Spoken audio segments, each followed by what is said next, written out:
कि भारतीय जनता पार्टी अपना अस्तित्व बचाने के लिए, अपना वजूद को बचाने के लिए, अपनी कुर्सी को बचाने के लिए वो इसी तरह का प्रोपगंडा का सहारा ले रही है।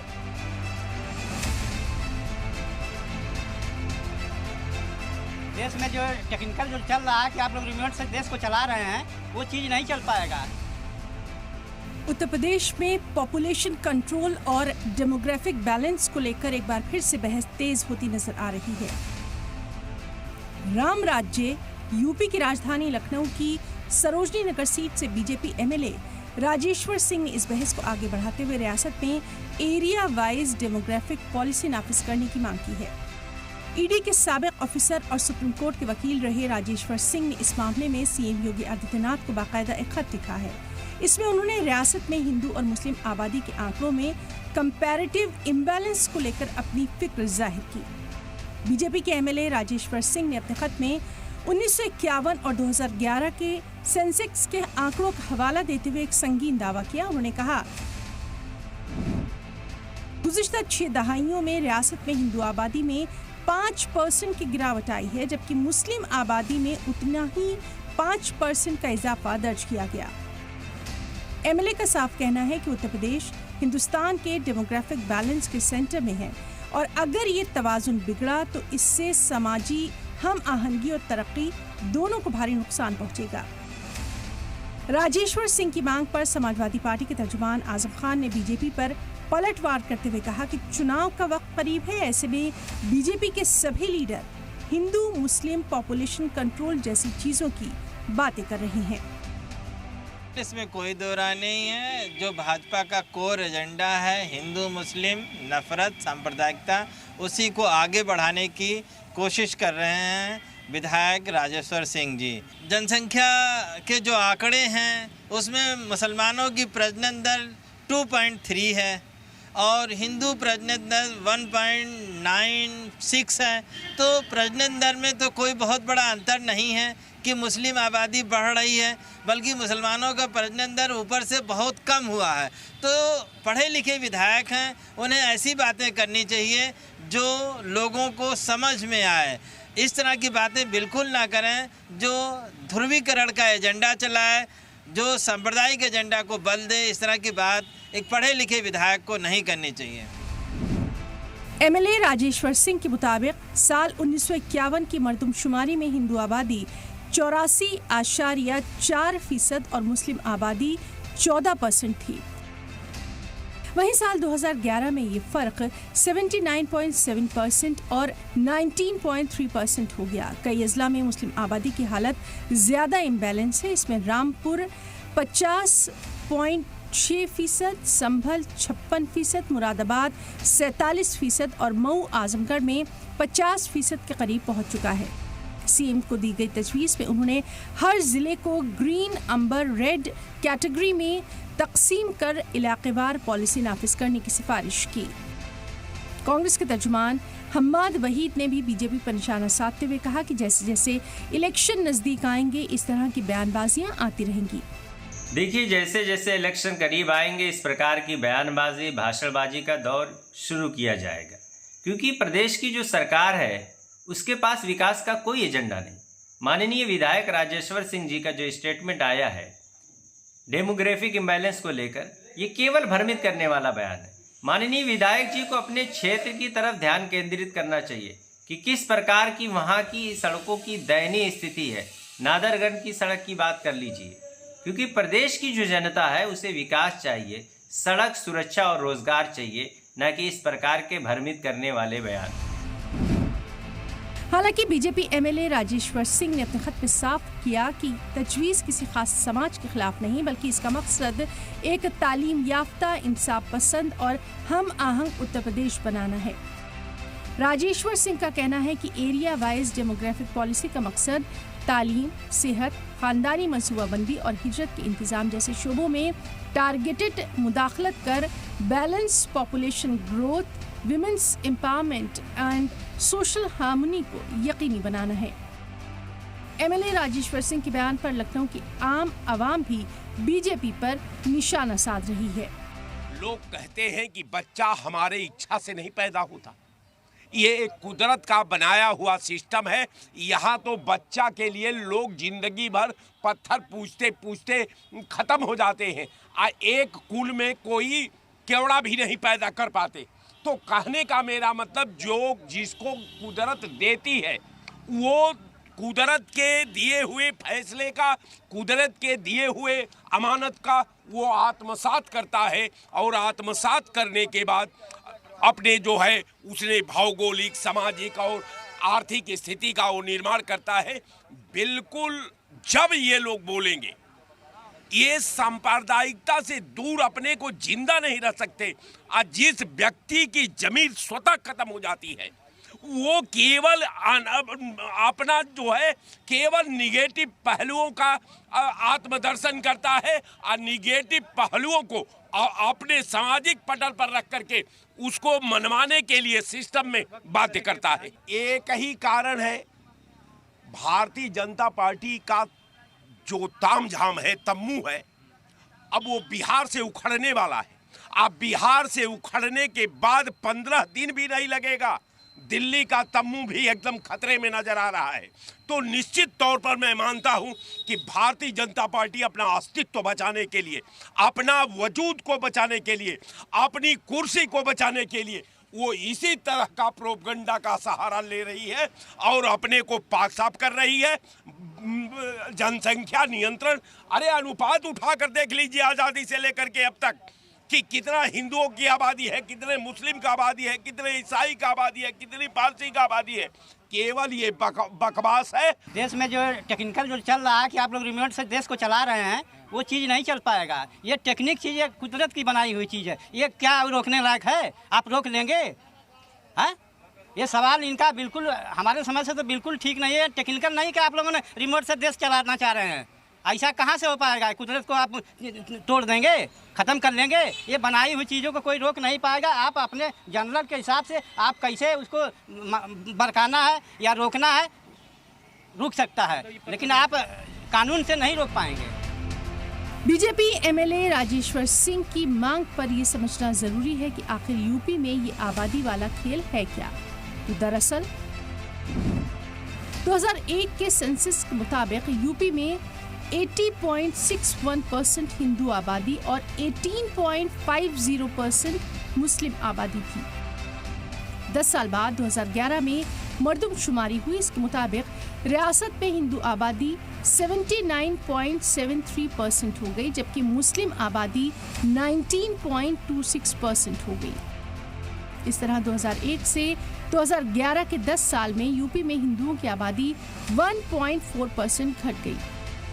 इस बीच रियासत में मुस्लिम आबादी 4.1% बढ़ गई। आबादी की अगर बात करें तो 2011 के सेंसस के मुताबिक यूपी की कुल आबादी 19.98 करोड़ है। इनमें करीब 15.9 करोड़ हिंदू हैं और 3.84 करोड़ मुस्लिम।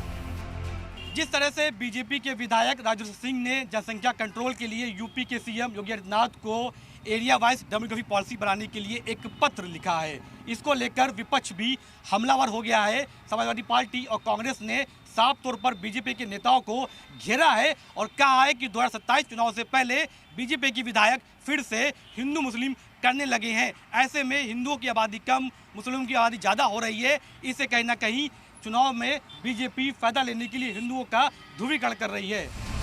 दरअसल यूपी में असेंबली की 403 सीटें हैं, लोकसभा की सीटें 80 हैं। सियासी नजरिए से मुसलमानों की भागीदारी की अगर बात की जाए तो अवामी नुमाइंदे चुनने में मुसलमानों का रोल बेहद अहम है।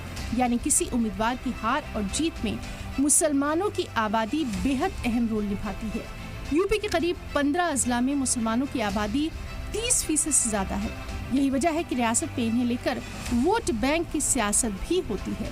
वहीं सियासत जिसमें मुस्लिम मजहब की आबादी वोटर्स में तब्दील हो जाती है, उन्हें रिझाना सियासी पार्टियों का गोया मजहब बनकर रह गया है। सलाम टीवी के लिए लखनऊ से अतीक अहमद के साथ दिल्ली से नदीम अहमद की रिपोर्ट। और लखनऊ से हमारे नुमाइंदे अतीक हमारे साथ लाइव मौजूद है। सीधे उन्हीं का रुख करते हैं, समझने की कोशिश करते हैं कि एमएलए के जरिए जो डिमांड की गई है, जो डिमांड लेटर में लिखी गई, उसको लेकर आम लोगों का क्या कुछ सोचना है।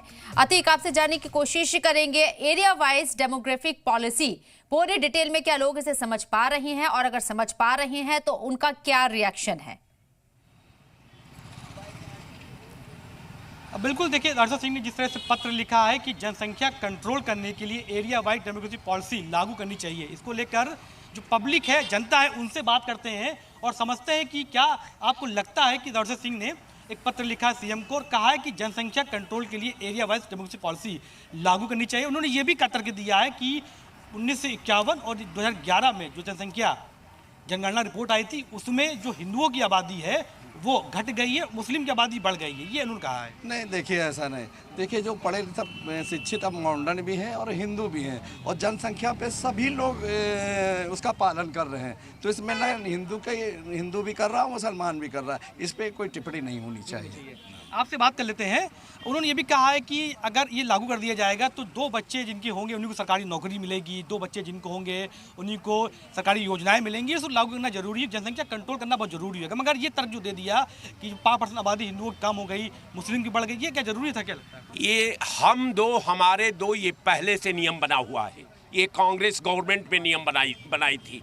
रह गया सवाल कि इनको कोई मुद्दा तो इनके पास है नहीं, ये वही मुद्दा उठा कर लाते हैं जिसका भारत के डेवलपमेंट में, भारत के सिस्टम में, भारत के व्यवस्था में, भारत के संविधान में दूरों कोसों कोस तक कोई रिश्ता नहीं है। कारण ये है कि इतना खाली है कि अब ये जनगणना पर आकर के उस जनगणना के साथ भी रेप करना चाहते हैं, जनगणना पर अपने लोगों को गुमराह करना चाहते हैं। तो मैं आपके चैनल पर सीधी लाइन पर हूं और मैं बता रहा हूं कि भारतीय जनता पार्टी के पास सारा मुद्दा खो चुकी है। जब मुद्दा विहीन सरकार बन चुकी है तो उसके मंत्री, उसके विधायक, उसके सांसद इसी तरह के पॉलिसी मुद्दा खो चुकी है। आपसे बात कर लेते हैं। आपको लगता है कि जरूरी है क्या, क्योंकि ये कहा जा रहा है कि डेमोक्रेसी पॉलिसी डालना जरूरी है, जो पब्लिक है वो लगातार बढ़ती जा रही है, जनसंख्या कंट्रोल जरूरी है, और ये भी दावा कर दिया गया कि मुस्लिम की आबादी बढ़ रही है। देखिए, जब आरएसएस में आजीवन अविवाहित रहने की परंपरा रखेंगे तो मुस्लिम आबादी तो बढ़ना तय है ना, उसमें नई बात क्या है। और मुस्लिमों में जो हाफिज होते हैं, जो मौलवी होते हैं, उनमें भी 3 शादियाँ करने का रस्म होता है। तो ये आप किस दोहरे चरित्र की बात कर रहे हैं? और दूसरी बात ये है कि 10 साल से सरकार में थे आप, अभी तक क्या कर रहे थे? अभी तो जनगणना भी नहीं करा पाए हैं। तो आने वाले समय में देखना है कि इसको जनता किस तरीके से देखती है। बिल्कुल, जनगणना भी नहीं पाई और पब्लिक उससे बात भी करते हैं। आपकी राय लेते हैं कि लगता है कि डेमोक्रेसी पॉलिसी लाना जरूरी है। जनगणना की रिपोर्ट के आधार पर कहा जा रहा है कि मुस्लिम की आबादी बढ़ गई, हिंदुओं की आबादी कम हो गई, लाना जरूरी है, चुनाव भी आ रहे हैं, क्या लगता है, क्या एजेंडा है? जिस सरकार में 2011 से जनगणना ही नहीं हुई है, ये कौन सा डाटा प्रस्तुत कर रहे हैं कि मुसलमान कम ज़्यादा बच्चा पैदा कर रहा है, हिंदू कम बच्चे पैदा कर रहा है? ये कहाँ का डाटा है भैया? हमें भी तो दिखा दो।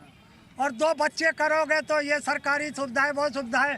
हमें भी तो ये भी सपना दिखाया था कि मोदी सरकार आएगी तो 15 लाख और 2 करोड़ नौकरियां मिलेंगी। मिल गए क्या आपको?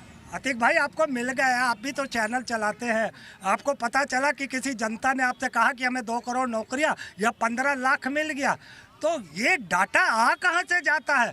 बात करेंगे नहीं है कभी भी शिक्षा, रोजगार, स्वास्थ्य, नौकरियां, महंगाई, सुरक्षा की। ये बात करेंगे हिंदू मुस्लिम की, ये बात करेंगे बटे कटो की, ये बात करेंगे मंगलसूत्र की, ये बात करेंगे सिंदूर की, मगर पहलगाम पे बात नहीं करेंगे, पुलवामा पे बात नहीं करेंगे। ये निर्लज सरकार है, ये गुंडों की सरकार बैठ चुकी है। बहुत से मुद्दे हैं जनता के साथ बात करने के लिए कि तमाम चाहे मुद्दे हैं, स्वास्थ्य की बात नहीं हो रही है, रोजगार की बात नहीं हो रही है, मगर बात हो रही है कि जो डेमोक्रेसी पॉलिसी लागू करनी चाहिए। ऐसे लगता है कि आपको जो पब्लिक है हिंदू मुस्लिम बढ़ गई है क्या?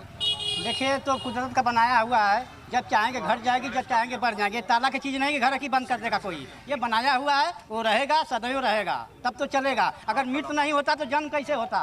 मृत्यु अभी रुक जा, जन्म होना बंद हो जाएगा। मृत्यु रुक जा तो जन्म होना बंद हो जाएगा। अभी ये कुदरत का बनाया है और चलता रहेगा। आपसे बात कर लेते हैं कि लगता है कि जनसंख्या को लेकर जिस तरह से पत्र लिखा गया, ये कहा जा रहा है कि 5% आबादी हिंदुओं की कम हो गई, मुस्लिम की बढ़ गई, जनसंख्या कंट्रोल जरूरी है। It's a political stunt. आपको किसी ने रोका है क्या? आपको किसी ने रोका हो तो आप उस पर बोल सकते हैं। भाई, आप वो बढ़ा रहे हैं और आप कम कर रहे हैं, तो उन्होंने आपसे तो कहा तो नहीं आप कम करो, और वो बढ़ा रहे हैं तो आपने भी उनसे नहीं कहा बढ़ाओ। तो जो बयान ये आया है ये पूरी तरह से राजनीतिक है, इसका राजनीतिक फ़ायदा उठाने के लिए लोगों ने बोला है, और इस तरह के बयानों पर हमें ध्यान नहीं देना चाहिए। हमारे जो मुद्दे होने चाहिए वो रोजगार, विकास, और जो जंगल राज बिहार में है, जो अनडेवलपमेंट है, जो बेरोजगारी है, जो बिहार से लोग पलायन करते हैं, ये मुद्दे होने चाहिए बिहार के। आज बिहारी पूरे देश में एक शक की निगाह देखा जाता है, एक बेइज्जती, एक हीन भावना देखा जाता है। आप बिहारी बैठा हो तो आप उससे बात करना नहीं पसंद करते हैं, तो मुद्दा ये होना चाहिए। ट्रेन में कोई बिहारी बैठता है तो उससे बिहारी करके बात करते हैं, मुद्दे ये होने चाहिए, ना कि जनसंख्या। आप लखनऊ की जनता है और कहा जा रहा है कि रोजगार की मुद्दा होना चाहिए, कहीं ना कहीं जो जनसंख्या के साथ साथ स्वास्थ्य सेवाओं का मुद्दा होना चाहिए, नौकरियां नहीं मिल रही, ऐसे मुद्दों को भी पत्र लिखा जाना चाहिए।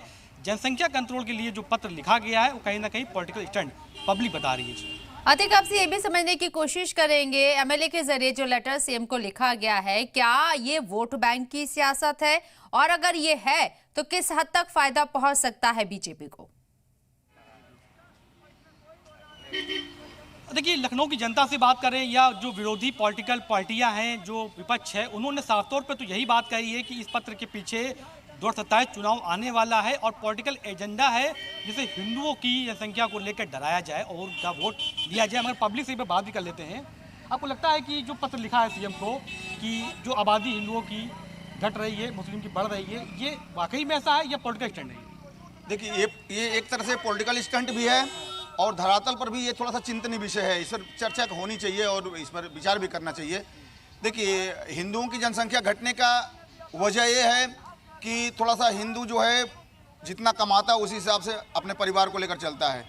आप लोगों में क्या है, आप लोगों का मतलब कि जो मुस्लिम के लिए मैं कह रहा हूँ कि वो अल्लाह की नेमत को मान कर के हमारे घर में अगर कोई किलकारी गूंजती है या परिवार बढ़ता है तो उसका मतलब है कि अल्लाह ने ताला ने हमको दिया, बख्शा है, उसकी हम परवरिश कर लेंगे या अपने पैरों पर खड़ा हो जाएगा। लेकिन बढ़ती हुई जनसंख्या और घटते हुए संसाधन, सुविधाएं, सुरक्षा, उनकी परवरिश, उनका शिक्षा, उनका दीक्षा, उनका स्वास्थ्य, ये चिंता करने वाली विषय है। इस पर थोड़ा सा ध्यान रखना है, सरकार को भी रखना है और दोनों वर्गों को भी रखना है, चाहे हिंदू हो या मुसलमान हो। बिल्कुल, दोनों वर्गों को ये देखनी पड़ेगी। ये पब्लिक कह रही है कि अपने जो बच्चे हैं उनको अच्छी तालीम दी जाए, शिक्षा व्यवस्था के साथ साथ तमाम चीज़ों उनको दी जाए। हालांकि जनसंख्या कानून नियंत्रण को लेकर भी चिंताएं हैं क्योंकि पब्लिक बढ़ रही है तो सेवाएं नहीं मिल पा रही हैं। बिल्कुल, जिस तरीके से लोगों का कहना है कि यहाँ मुद्दा रोजगार का होना चाहिए और दीगर जो डेवलपमेंट के काम है वो होने चाहिए। अतीक, आपको क्या लगता है कि 2027 का जो चुनाव है वो एक बार फिर से हिंदू मुसलमान के मुद्दे की तरफ घूमता हुआ नजर आ रहा है, या सिर्फ एक एमएलए के जरिए इस मुद्दे को उठाकर इस तरह की मांग कर सिर्फ एक कोशिश की गई है, सरकार का पक्ष इससे इतर हो सकता है?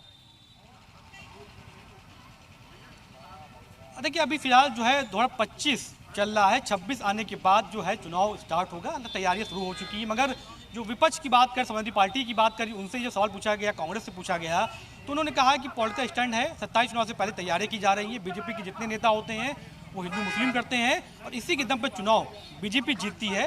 बिहार चुनाव में भी ये कहा जा रहा है। मगर पब्लिक से एक बार बात फिर से कर लेते हैं। आपको लगता है क्या कि चुनाव करीब है, इस तरह के मुद्दे उठाए जा रहे हैं, या सही में जनसंख्या कंट्रोल को लेकर डेमोक्रेसी पॉलिसी बनाना जरूरी है?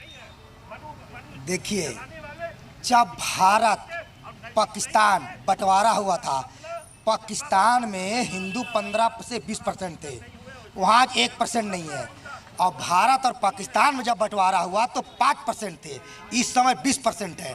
तो जो सुप्रीम कोर्ट ने कहा 100%, 100% की बात उन्होंने बोला। ये आम जनता को भी सोचना चाहिए, किसी कोर्ट या किसी नेता के बात पे नहीं जाना चाहिए, और जाना चाहिए तो समझना चाहिए कि ये नेता सही दिशा जा रहा है या गलत दिशा जा रहा है। अपने आप को सोच करके आगे बढ़ना चाहिए, हाँ या कि ना जवाब देना चाहिए। बिल्कुल, भाई साहब का कहना है कि खुद से सोचना चाहिए। हालांकि पॉलिटिकल चीज़ें भी हो सकती है, चुनाव भी करीब आने वाले हैं। तमाम विपक्ष की पार्टियां कह रही है कि इस जो लेटर जारी किया गया चुनाव को लेकर कहना कि नहीं, भाई साहब ने जो कहा वो बिल्कुल 100% का। मैं हम ये सरकार को नहीं, ये जनता को भी सोचना है, चाहे हिंदू हो या मुसलमान हो। ये हमें आपको सबको सोचना है, क्योंकि अगर हमारी हिसाब से हमारी संख्या होंगी तो हमें अच्छे बच्चों को शिक्षा दे पाएंगे, अच्छे खान पान देंगे। अब हम ज़्यादा बच्चे अगर हम भी पैदा कर दे, कोई पार्टी भी कर दे, उसके बाद हम सरकार के ऊपर थोपे हैं तो वो ठीक नहीं। ये क्योंकि जो खर्चे हैं उसको हमें अनलिमिटेड रखने का हमारा भी जिम्मेदारी है, ये देश के नागरिक की भी जिम्मेदारी। बिल्कुल आप सलाह लेते हैं। भाई साहब कहना है कि चाहे हिंदू हो चाहे मुस्लिम हो, जनसंख्या कंट्रोल करना चाहिए, इससे हमारा ही फायदा है। मगर पत्र जो लिखा गया, इस वक्त लिखा गया, क्या ये पॉलिटिकल स्टैंड है? क्या चुनाव आने वाले हैं, यही चलेगा? देखिए, जनसंख्या नियंत्रण माने प्लानिंग कमीशन जब कांग्रेस पार्टी ने लाई तो ये राष्ट्र विरोधी पॉलिसी बताई गई। आज जिस प्लानिंग का विरोध हो करके 77 में सरकार कांग्रेस की बदली गई, आज उसी प्लानिंग कमीशन को तमाम बड़े जो सक्षम राष्ट्र हैं वो उसकी सराहना कर रहे हैं। अब मैं कहना ये चाहता हूं कि प्लानिंग कमीशन पर काम होना चाहिए, लेकिन भेदभाव से प्रेरित होकर के ये कानून को फॉलो नहीं होना चाहिए। ये सिस्टम में होना चाहिए, ये व्यवस्था में होना चाहिए, ये विधि में होना चाहिए, ये तो व्यवस्था में होना चाहिए। आज सबको मिला करके प्लानिंग कमीशन एक सराहनीय कदम है, लेकिन किसी के साथ भेदभाव करके नहीं। बिल्कुल। तो जिस तरीके से यहाँ अतीक लोगों ने कहा है कि भेदभाव नहीं होना चाहिए, लेकिन यहाँ पे एक पॉलिसी लाने की कोशिश या इस तरह की डिमांड की गई है जो भेदभाव पैदा करती है। बहुत बहुत शुक्रिया अतीक आपका तमाम जानकारी हम तक पहुंचाने के लिए।